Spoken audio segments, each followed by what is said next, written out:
오늘 시간에는 밝다, 같다라는 주제를 가지고 주의 말씀을 함께 듣도록 하겠습니다.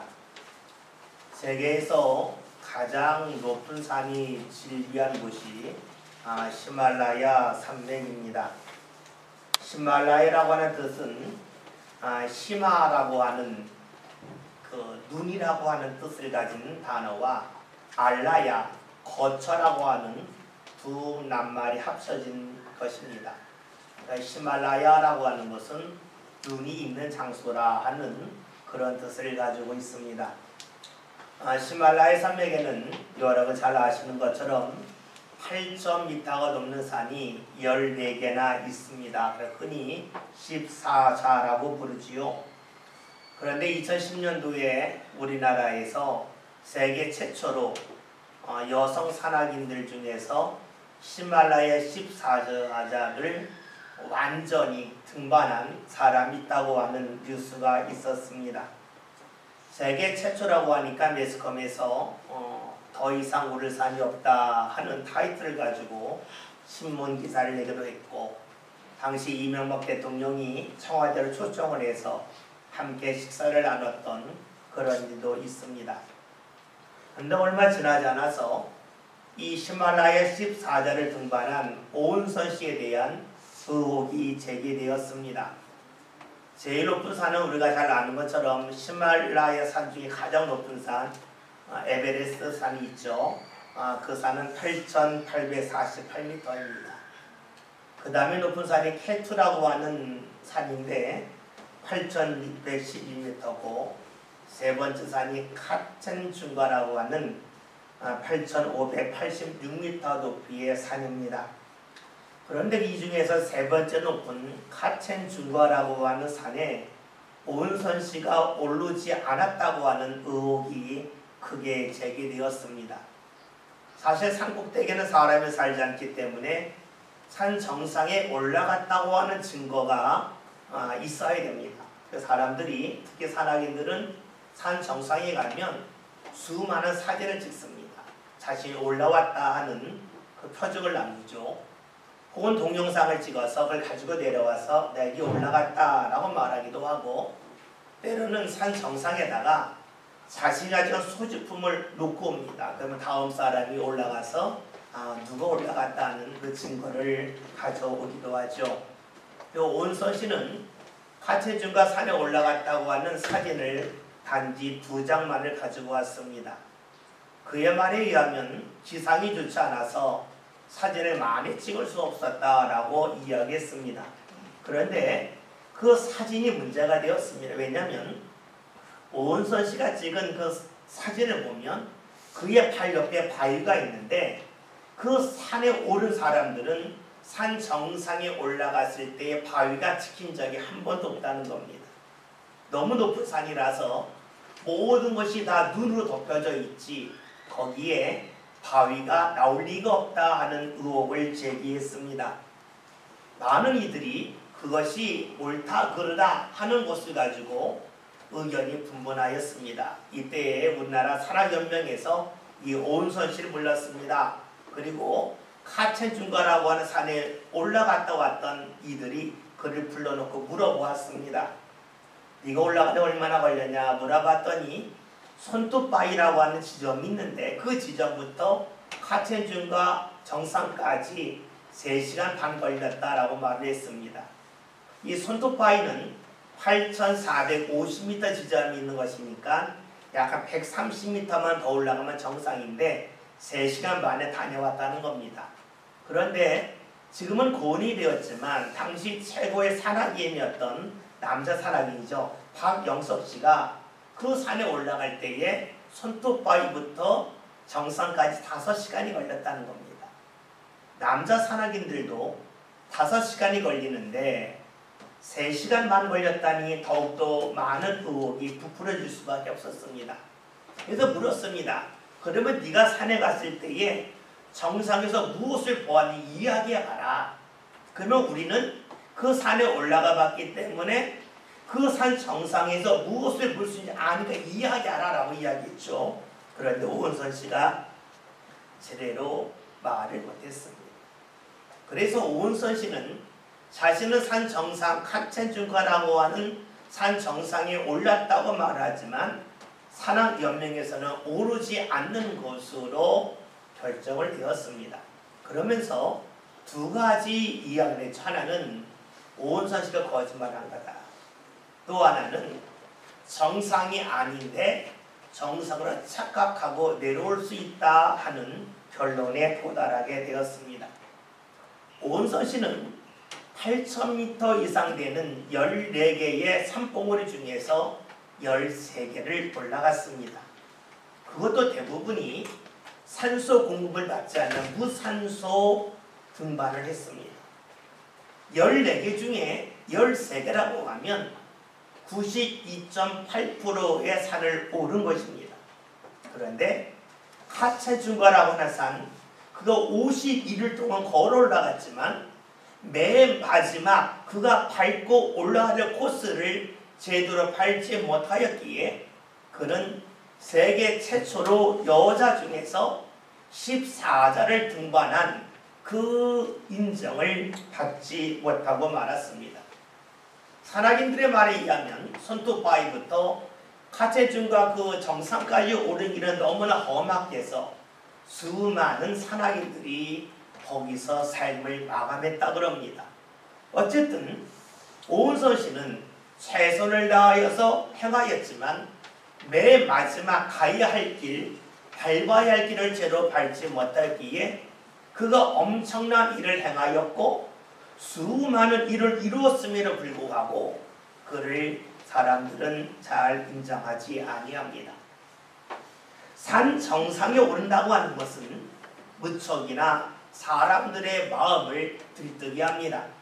그런데 산 정상에 간다고 그럴 때에 산 정상에 서는 것도 중요하지만 사람들은 꼭 묻는 것이 있습니다.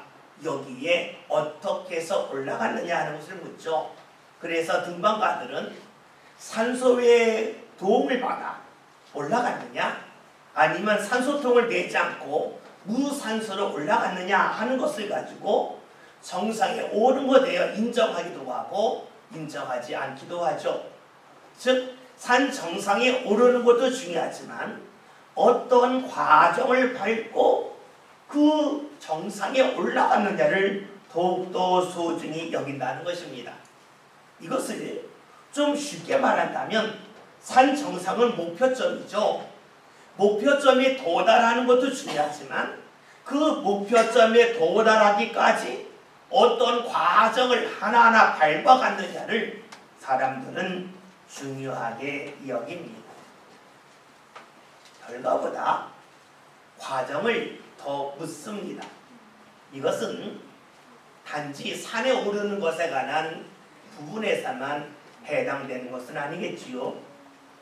오늘날 많은 사람들은 특히 젊은 청년들은 부자에 대한 경외심이 있습니다. 부자를 무척이나 좋아하고 존중합니다. 때는 존경까지 합니다. 그런데 누군가 부자가 됐다 할 때에 그 부자 앞에서 대부분이 고개를 숙이지만 그 부자가 되기까지 어떤 과정을 밟았느냐에 따라서 앞에서는 고개를 숙이고 뒤에서는 딴소리 할 수도 있고 뒤에서도 존중할 수도 있습니다. 무언가 열심히 일해서 사람들을 위해 선한 방법으로 부자가 되었다면 앞에서 고개를 숙이고 뒤에서도 존중합니다. 그런데 옳지 않은 방법을 동원해서 부자가 되었다면 앞에서는 고개를 숙이지만 뒤에서는 흉을 보고 말지요. 무엇을 말합니까? 앞에서는 결과를 말하지만 사람들은 뒤를 돌아서는 과정을 반드시 묻고 그 과정이 정당했는가에 대하여 이야기한다 하는 것이 되겠죠. 우리의 삶을 볼까요? 모든 사람의 목표점은 엄밀하게 말하면 무덤입니다. 다 죽습니다. 죽는 것은 똑같은데 사람은 그 사람이 죽은 후에 죽었다고만 말하지 않죠. 죽기까지 어떻게 살았느냐, 어떠한 과정을 밟았느냐를 물으면서 이 사람이 잘 살았다, 못 살았다 하는 이야기를 합니다. 결과를 보고 말하는 것이 아니라 결과에 이르는 과정이 어떠했는지에 따라서 그 사람이 인정받을 수도 있고 인정받지 못할 수도 있습니다. 그렇다면 여러분, 하나님은 어떠하실까요? 사람들도 과정을 면밀하게 보고 그 과정을 통해서 무언가 평가를 내리고 인정을 한다면 하나님은 어떠하시겠습니까? 하나님은 우리 뭐라도, 모든 사람들 뭐라도 사람의 결과가 아닌 과정을 면밀하게 살피십니다. 결과가 좋으면 앞에서 고개를 숙이는 사람들과는 달리 하나님은 아무리 그 사람이 높은 자리에 있다 할지라도 과정이 좋지 않으면 그 사람을 책망하십니다. 왜냐하면 하나님은 전능하시기 때문입니다. 하나님보다 힘센 사람은 없습니다. 그러기에 하나님은 과정이 옳지 아니하면 아무리 좋은 자리에 있다 할지라도 그 사람을 인정하거나 그 사람을 받아들이지 아니합니다. 과정을 제대로 밟지 않았다면 하나님은 언젠가는 그 사람에게 밟지 않은 과정, 그 행하지 못한 것에 관하여 반드시 물으십니다. 왜 그럴까요? 우리가 신앙의 과정을 제대로 밟지 않았다고 하는 것은 그릇을 말하면 구멍난 그릇과 같습니다. 생각해 보세요. 컵이 있는데 컵 중간에 구멍이 났습니다. 그러면 물을 부을 때에 이 구멍이 난 부분까지는 물이 채워집니다. 그러나 이 구멍 난 부분 이상으로 물을 부으면 맨 처음에 물이 그 위에 올라간 것 같지만 얼마 지나자나 다시 그 물은 구멍 난 부분까지뿐이 남지 않습니다. 다 새어나갑니다. 무엇을 말할까요? 우리가 신앙의 과정을 제대로 밟지 아니한다면 하나님의 은혜가 우리 삶 가운데 어느 정도까지 쌓입니다. 어느 정도까지 주의 은혜가 임합니다. 그러나 일정 부분이 지나면 은혜가 쭉쭉 빠져나가기 시작하면서 더 이상의 은혜가 쌓이지 아니하겠죠. 그러기에 하나님은 우리에게 신앙의 과정을 묻습니다. 제대로 밟았는지를 묻습니다. 왜냐하면 우리를 책망하기 위함이 아니요 우리의 삶 가운데 더욱더 풍요로운 주의 은혜가 쌓이기를 하나님이 원하시기 때문이지요. 오늘 말씀은 이러한 하나님의 마음과 모습을 우리에게 잘 보여주고 있습니다. 오늘 본문에서는 이렇게 말씀하고 있죠. 2절에는 말씀을 다 같이 함께 읽겠습니다. 말씀을 읽습니다. 그때에 여호와께서 여호수아에게 이르시되 너는 부시돌로 칼을 만들어 이스라엘 자손들에게 다시 하늘을 행하라 하시네. 아멘. 말씀을 보면 여호와 하나님께서 지금 여호수아에게 말씀을 하시죠. 여호수아는 이스라엘을 애굽에서 나오도록 인도한 지도자 모세의 후계자입니다. 그 이스라엘의 지도자인 여호수아에게 하나님 하시는 말씀이 이스라엘이 다시금 할례를 행하라 라고 말씀을 하시죠. 그럼 우리가 할례가 무엇인지 먼저 알아야 되겠죠. 할례를 처음 행한 것의 말씀은 창세기 17장에 나옵니다. 처음 할례를 행한 사람은 아브라함입니다. 하나님께서 아브라함에게 할례를 행하라고 하셨는데 이 할례라고 하는 것은 남자 생식기 끝을 잘라내는 겁니다. 요즘으로 말하면 포경수술과 같다라고 볼 수가 있겠죠.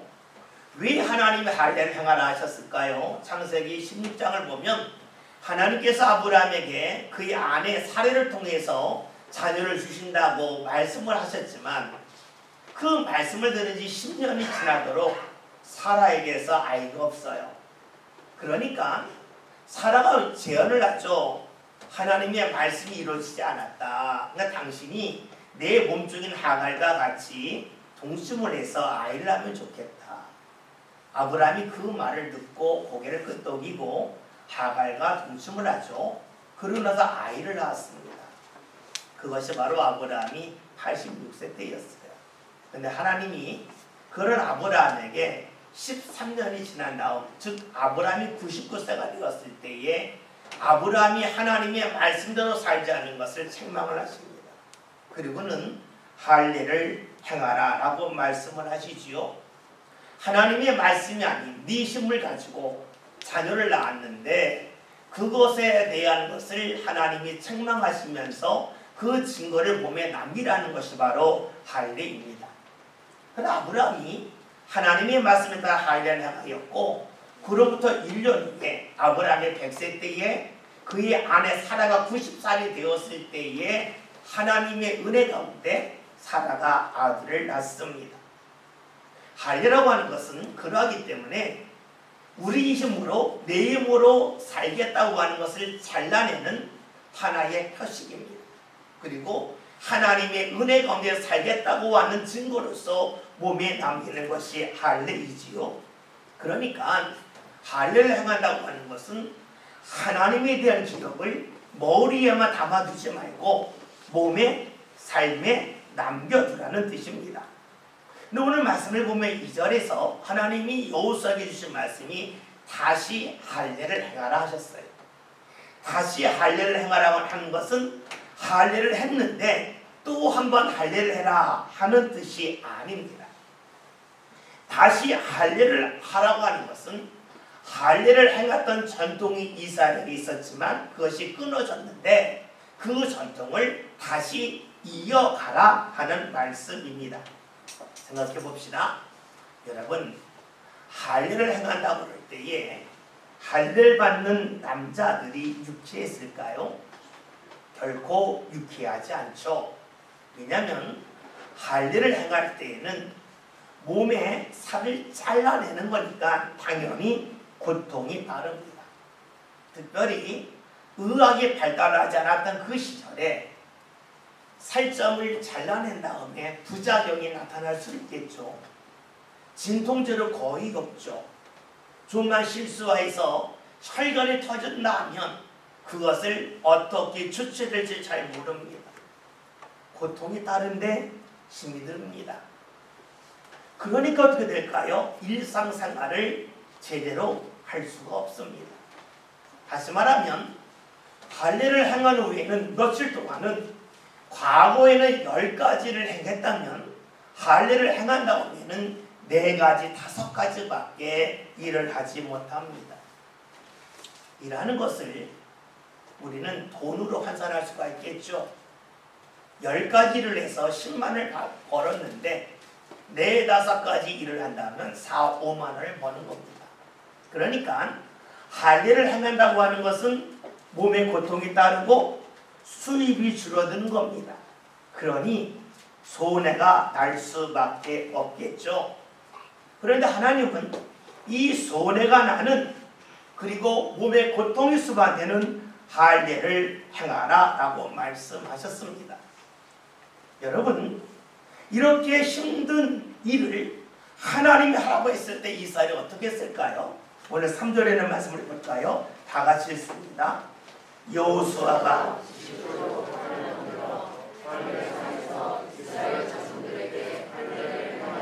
아멘. 말씀을 보면 할례를 행하는 고통이 있고 손해가 있음에도 불구하고 이스라엘 사람들은 모두가 할례를 행합니다. 여러분, 사람들은 무언가 자신에게 손해가 나거나 자신에게 고통이 있을 것 같다면 본능적으로 멀리합니다. 그런데 이스라엘 사람들은 본능적으로 멀리될 말씀, 할례를 행하라는 말씀을 모두 다 따라갔습니다. 말씀대로 살면 어려움이 있습니다. 고통이 있습니다. 물질적인 손해가 있습니다. 그런 대로 행했다는 것이지요. 혹자들은 이러한 생각을 하실 수가 있습니다. 하나님의 말씀대로 살면 힘든 자리에서는 힘들지 않고 손해날 자리에서 손해보지 않는다라는 마음을 가질 수 있습니다. 그러나 그런 일은 결코 일어나지 아니합니다. 우리가 주의 말씀을 따른다 할지라도 어려운 것은 어려운 것입니다. 말씀에 철저히 순종하셨던 예수님을 생각해 보십시오. 예수님이 십자가 지시기 전에 로마 군병들에게 채찍을 맞았습니다. 그리고 머리에 가시관을 쓰셨습니다. 그 예수님이 십자가를 지고 골고다 언덕길에 올라가다가 그만 쓰러지시고 더 이상 십자가를 지지 못하셨죠. 그래서 예수님 대신 구레네 사람 시몬이 예수님이 십자가를 졌습니다. 말씀에 순종하였지만 예수님의 체력은 고갈되었습니다. 힘든 것은 힘든 겁니다. 십자가에 달리시는 말씀에 순종이 있었지만 십자가에서 예수님 말씀하시죠. 내가 목마르다고 갈증이 가득하다고 말씀하셨습니다. 여러분 그래요? 우리가 말씀대로 살아도 힘든 것은 힘든 겁니다. 여러분이 주일날 교회에서 예비하면 여러분들 삶 가운데 하루 24시간이 26시간으로 늘어나지 않죠. 여러분이 주님 앞에 11절 들었습니다. 그러면 여러분의 월급이 갑자기 올라갑니까? 올라가지 않죠. 어려운 것은 어려운 겁니다. 주의 말씀을 따른다 할지라도 힘든 것은 힘든 것이지요. 그러게 많은 이들이 주의 말씀을 들을 때 힘들면 본능적으로 피하려 합니다.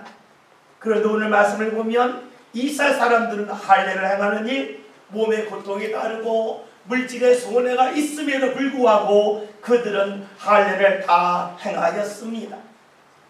어떻게 이것이 가능했을까요? 여러분, 할례를 행하라는 말씀 그 자체만 생각한다면 따를 수가 없습니다. 말씀만을 뚝 띄워놓고 보면 말씀 지키고 싶지 않습니다. 그런데 중요한 것은 말씀 자체가 아니라 말씀을 행하신 분이 하나님이라는 겁니다. 생각해 보십시오. 말씀 자체만 본다는 것은 결과만을 보는 것입니다. 그런데 이 말씀을 누가 했느냐까지 본다면 과정까지 보는 것이 되겠죠. 결과만을 생각한다면 말씀 지키고 싶지 않습니다. 그러나 이 말씀이 임하는 과정, 즉 누가 말씀하였는가까지 보면 말씀을 지킬 수 있다는 것이 됩니다. 오늘날 현대인들은 결과를 중요하게 여겨요. 왜냐하면 다른 것, 그것이 무기이기 때문에 그렇죠. 시간이 돈이에요. 그러니까 과정을 생략하고 빨리 결과에 이르기를 원합니다. 여러분, 결과에 빨리 이른다고 하는 것은 무언가 빨리 얻는다는 것을 말합니다. 과정을 생략하고 무언가 결과를 얻는다고 하는 것은 내 삶 가운데 더 많은 시간을 확보할 수 있습니다. 그러니까 좋아 보이죠. 그런데 과연 그것이 정말 좋은 것일까요? 생각해 보세요. 과정은 모르고 결과를 얻었습니다. 그러면 결과는 얻었어요. 그러나 그 결과를 또다시 얻을 수는 없습니다. 그러나 과정을 밟으면 시간이 소요되겠죠. 더 많은 에너지가 필요합니다. 그러나 과정을 밟고 결과를 얻으면 그 결과를 거듭해서 또다시 얻을 수가 있습니다. 마찬가지입니다. 하나님을 알면, 하나님을 경험하면 하나님의 말씀을 거듭해서 따를 수 있습니다. 과정을 정확하게 아는 사람은 똑같은 결과에 계속해서 이룰 수가 있겠지요. 우리는 지금 여호수아 5장이라는 말씀을 보고 있습니다. 여호수아 4장이라는 말씀은 이스라엘 사람들이 요단강을 건너는 것에 관한 말씀이 나와 있습니다. 이스라엘이 요단강을 건넙니다. 배를 타고 건너는 것이 아닙니다. 그리고 요단강이 낮아서 여유롭게 걷는 것도 아니었습니다. 이들이 요단강을 걷는 것은 하나님의 말씀을 믿고 말씀을 앞세며 갈 때 요단강이 갈라지는 놀라운 일을 경험하였습니다. 사람의 힘으로 할 수 없는 것을 하나님이 함께 하시면 이루어진다고 하는 것을 분명히 보았습니다. 그리고 그것을 지금도 기억하고 있습니다. 사람이 할 수 없는 것을 하나님이 하신다고 하는 그 믿음과 그 체험이 삶 가운데 아직까지 살아 있었기 때문에 이스라엘 사람들은 하나님의 말씀을 따를 수가 있었습니다. 많은 이들이 하나님을 언제 믿습니까? 내가 할 수 없는 것을, 사람이 할 수 없는 것을 하나님이 하시는 것을 보거나 경험하였을 때에 하나님을 믿습니다. 우리들은 흔히 사람이 하지 못하는 것을 하나님이 하신다라고 이야기할 때에 무엇을 많이 생각합니까? 외적인 것을 많이 생각하죠. 내 머리가 좋아지는 것, 내 실력이 좋아지는 것, 내가 거래하는 업소가 또 업체가 더욱더 많아지는 것을 생각을 합니다. 여러분, 그것도 물론 하나님이 하시는 일 중에 하나입니다. 외적인 변화가 되겠죠. 그러나 더 큰 것이 있습니다. 그것이 무엇일까요? 우리 옛말에 이런 말이 있습니다. 말을 우물가까지 데리고 갈 수는 있어요. 끌고 갈 수는 있어요. 그러나 먹일 수는 없습니다. 다시 볼까요? 말과 소의 자리를 왼쪽으로 옮길 수 있어요. 그러나 물을 먹고 싶어하는 마음을 사람이 바꿀 수는 없어요. 진짜 능력은 말을 장소를 옮겨가는 게 아니에요. 말의 장소를 옮겨가는 것이나 말의 마음을 바꿔가는 것이 진짜 능력입니다. 하나님의 능력이 무엇일까요? 내 삶의 외적인 그 활동 범위를 확대시키는 게 아니에요. 제일 큰 능력은 나의 마음을 바꿔주시는 것이에요. 그것이 하나님을 향하여서는 하나님을 믿지 못했던 마음 속에 하나님에 대한 믿음이 생기는 것을 말해요. 사람으로 말한다면 누군가 미워했는데 그를 사랑하는 것을 말해요. 어떻게 사람이 다 좋을 수가 있겠어요? 좋은 부분이 있고 좋지 않은 부분이 있어요. 그런데 좋은 부분과 좋지 않은 부분이 동시에 있는데 그 중에 무엇을 먼저 보느냐에 따라서 미워할 수도 있고 사랑할 수도 있어요.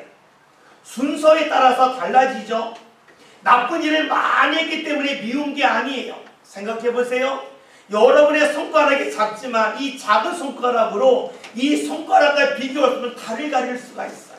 왜요? 손가락을 앞에 두면 큰 달을 가려요. 마찬가지예요.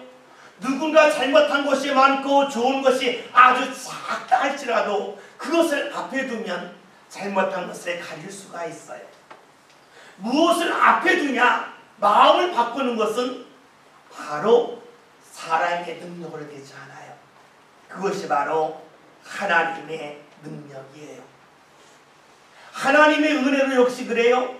내 삶 가운데 힘든 일이 많이 있지만 하나님의 은혜를 먼저 떠올린다면 하나님이 믿어져요. 그러나 하나님의 은혜를 많이 받았다 할지라도 하나님의 은혜를 뒤로하고 내 삶의 어려움을 앞으로 끌어당기면 당길수록 하나님에 대한 믿음은 작아질 수밖에 없겠지요. 여러분, 이사는 지금 요단강을 건넌 주의 은혜를 기억을 해요. 그리고 그 일을 이루신 하나님에 대한 믿음이 남아있어요. 그러니까 하나님의 말씀이 자신들에게 고통이요 자신들에게 손해를 가져오는 것을 알지만 하나님의 말씀을 지키고 따르고 있습니다. 누가 주의 말씀을 지킬까요? 말씀이 내게 이익이기 때문에 지킬까요? 아니에요. 말씀 자체 결과를 보고 지키는 게 아니에요. 하나님에 대한 경험, 하나님에 대한 믿음이 남아있는 사람이 주의 말씀이 힘들고 손해가 나로 지킵니다. 반대로 볼까요? 왜 우리가 주의 말씀을 멀리할까요? 말씀이 힘들어서? 말씀 때문에 손해가 나기 때문일까요? 예, 그럴 수도 있어요. 그러나 진짜 이유는 내 삶 가운데 하나님이 함께 하심에 대한 기억, 하나님의 은혜에 대한 소중함이 삶 가운데 흐릿해지는 결과입니다. 이스라엘은 지금 말씀이 좋아서가 아니에요. 말씀이 쉬워서가 아니에요. 함께 하신 하나님, 하나님의 은혜를 또렷하게 기억하고 있기 때문에 말씀을 지키면 손해가 나고 고통이 다가온다 할지라도 주의 말씀을 온전히 따르고 있습니다. 여러분, 그렇다면 지금까지 이스라엘은 하나님이 할례를 원하시는 것을 몰랐을까요? 그래서 말씀의 길을 밟지 않았을까요? 오늘 성경 말씀 볼까요? 4절 5절의 말씀을 다 같이 봅니다. 말씀 봅니다. 여호수아가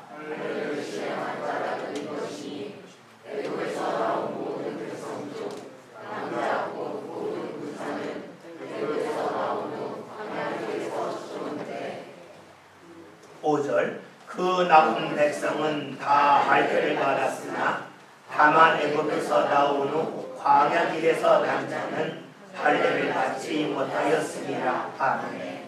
말씀을 보면 이스라엘 사람들이 애굽에서 노예 생활할 때는 다 할례를 행하였는데 애굽에서 나와서 광야를 지날 때에는 할례를 하지 않았다라고 말씀하고 있습니다. 좀 이상하죠? 왜 광야에서는 애굽에서 행했던 말씀을 지키는 일, 할례를 하는 일을 하지 않았을까요? 아마 이랬을 것 같아요. 애굽에서 살 때 힘들지만 그곳의 삶이 익숙했어요. 그런데 광야라고 하는 낯선 곳에 옵니다. 낯선 곳에 오면 할 일이 많죠. 짐 정리를 해야 되고 또 살필 것이 많아요. 어떤 마음이었을까요? 이것을 다 정리하려 해야지. 낯선 곳이 익숙해지만 해야지. 아마 그런 마음이 있었겠죠. 여러분, 사람들은 무언가 할 때에 제일 먼저 자신을 설득합니다. 자신을 설득해서 내가 하는 일이 옳다고 하는 그것을 반드시 만들어냅니다. 이런 이야기 있죠. 여우와 심포도에 관한 이야기가 있어요. 여우가 길을 가다가 포도나무를 봤어요. 포도를 먹고 싶었는데 포도가 굉장히 높은 데 있는 거예요. 여우가 계속 점프를 하면서 먹으려고 했는데 계속해서 먹으려 못 먹는 거예요. 여우가 이야기하죠. 에이, 저 포도 심포도야. 먹어도 맛없어. 에이, 저거 먹어봤자 소용없지 하면서 그 포도 못 먹는 것을 자신이 올라가지 못하는 데 두지 아니하고 저 포도가 좋지 않은 포도, 심포도라고 하는 그런 합리적인 이유를 만들어냅니다. 사람들도 그래요. 내가 무언가 일을 할 때에는 나 스스로 떳떳하길 원해요. 나 스스로 무언가 논리가 있어야 돼요. 이스라엘 사람들이 광야에서 왜 할례를 행하지 않았을까요? 이야기했을 거예요. 그건 낯선 곳이야. 할 일 많아. 할 일 다 하고 할 거야. 우리는 할례를 하지 않겠다는 게 아니야. 단지 바쁜 일, 급한 일 지난 다음에 할 거야. 스스로에게 말했을 겁니다. 말씀을 안 지키는 것이 아니라 말씀 지키는 것을 잠시 뒤로 미루겠다, 보류하겠다 하는 것이 그들의 주장이었겠죠. 여러분, 사람은 한 번 하고 나면 반복해서 하는 습관이 있죠. 그 습관이 이스라엘에게 있어서 미루고 미룬 것이 40년이 흘러갔습니다. 그런데 이런 모습이 이스라엘에게만 있는 것은 아니지요. 오늘 우리들도 주의 말씀을 지켜야 될 때에 그 말씀 때문에 내가 힘들거나 불편하거나 나에게 무언가 손해가 날 것 같으면 이야기하죠. 좀 미뤘다가 해야지. 안 하겠다는 게 아니다. 좀 나중에 하겠다 하는 마음이 우리에게 있지 않습니까? 그런데 하나님께서 이런 이스라엘을 보고 또 보시다가 이제 말씀하시는 겁니다. 이제는 더 이상 믿으면 안 된다. 너희가 약속의 땅에 들어가야 되는데 약속의 땅에 들어가기 전에 반드시 말씀을 지키는 일을 하라고 말씀하십니다. 생각해 보세요. 약속의 땅에는 좋은 일입니다. 사람들이 이런 마음이 있죠. 내가 좋은 자리에 가면 내게 좋은 일이 있으면 그 다음에 말씀을 지킬 겁니다 라고 하는 마음이 있어요. 근데 하나님은 아니에요. 좋은 자리 갔기 때문에 말씀 지키겠다고 하는 사람은 많이 있지만 그런 사람은 거의 없다는 거예요.